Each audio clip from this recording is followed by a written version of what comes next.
What's going on, guys? Matt O'Leary back again with another video on this sunny Tuesday afternoon, and I want to get into just some thoughts about the NFL draft and if the Jets could get some luck on their side again in 2024 when it comes to the NFL draft. And you might be thinking, Matt, the Jets draft luck? Are you kidding me? The Jets aren't exactly known with having some luck in the NFL draft, and maybe that's recency bias because in 2023 it was a weird draft. Will McDonald ends up being the pick at pick number 15, and just a big part of the reason why the Jets are in this prolonged playoff drought is because they haven't necessarily drafted all that well. But there's been some examples of the Jets actually getting some good luck in the NFL draft, and at the time, and that's the specific thing, like luck in the NFL draft at the time, not necessarily saying that it worked out as a positive, but as the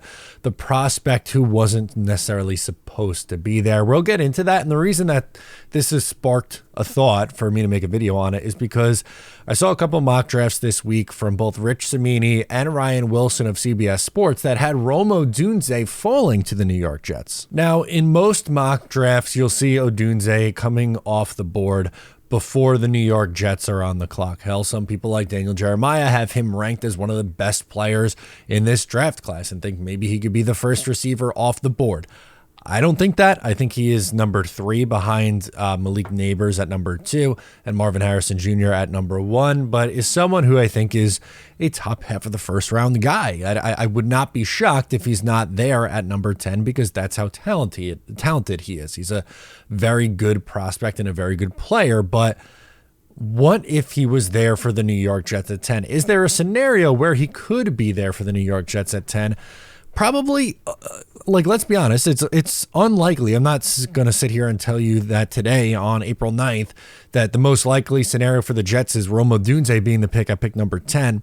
Probably not. I think if you want him, you're going to have to trade up to get him. I would think pick number 8 with the Atlanta Falcons should be enough to do that because I think he makes a lot of sense for the Bears at pick number 9. But anyway, a story for another day. But some of these things that I am saying now about Odunze were being said in the past, really not that long ago, and then ended up being there for the Jets. So in 2022, the Jets had a ton of draft capital. They ended up they had 4 picks in the first 2 rounds. They had 2 first rounders, 2 second rounders, and they end up moving around the board. We'll get into the 2022 draft class, but for one, at pick number 4, a lot of people, myself included, wanted an edge rusher. And for a long, long time, Kayvon Thibodeau was someone who was in the draft process looked at as a number 1 or number 2 overall pick. Things progress a certain way, and by the end, that wasn't the case. He ends up being on the board at number 4, and they pass on him. The Giants take him in the first round, which is fine. The Jets landed Sauce Gardner. It worked out for the Jets. That's not a complaint, but Garrett Wilson at number 10, he was regarded, at least in my opinion, as the number 1 wide receiver in that draft class. He goes at number 10 behind Drake London. And then Jermaine Johnson at 26. The Jets had to move up for him, but still, Jermaine Johnson was not supposed to be there at 26 after the Senior Bowl a couple years ago. Like going into let's say it like this. Going into the Senior Bowl, Jermaine Johnson, it felt like, top half of the second round guy. You get done with the Senior Bowl, the Combine, and it's like, Jermaine Johnson's going to be a top 10 pick. And there were legitimate conversations about the Jets taking Jermaine Johnson at 4. And I would have been okay with it at the time. But he's there at 26. A really, really big fall for him. And that the Jets move up for him and it ends up working out. What about another one? Unfortunately, this one didn't work out for the New York Jets, but Sam Darnold being there at pick number 3 was not what they were expecting. On St. Patrick's Day of 2018, the Jets trade up from 6 to pick number 3, and they were thinking that they were going to get Baker Mayfield. That's why they did the move. They were anticipating that Baker would be the guy that they were going to take because Sam Darnold would be the number 1 overall pick. And again, it didn't necessarily work out that way, where the Jets, they got lucky because this player fell to them. While that's true, it didn't work out. 2019, a lot of people had Quinnen Williams as the number one player in that draft. He goes third overall to the Jets.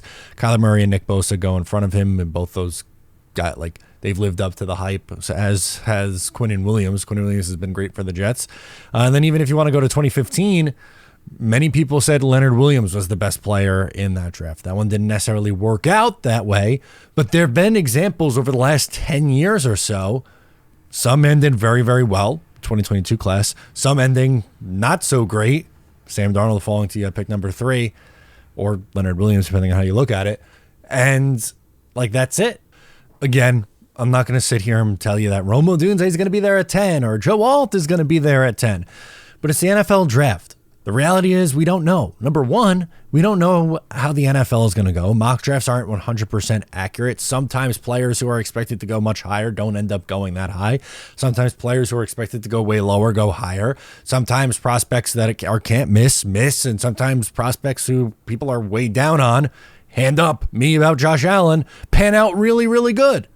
So we don't know. We have no idea about the NFL draft. Not a single clue. But Rome Odunze is really the main point of where this conversation is coming from. So, I don't know. Don't rule out. Don't say, it's impossible for Rome Odunze to be there at number 10. It's not impossible. There's ways that it could happen. The NFL draft is weird. And let's go through this weird thing together. That'll do it for me. I'm Matt O'Leary. I'll catch you guys next time.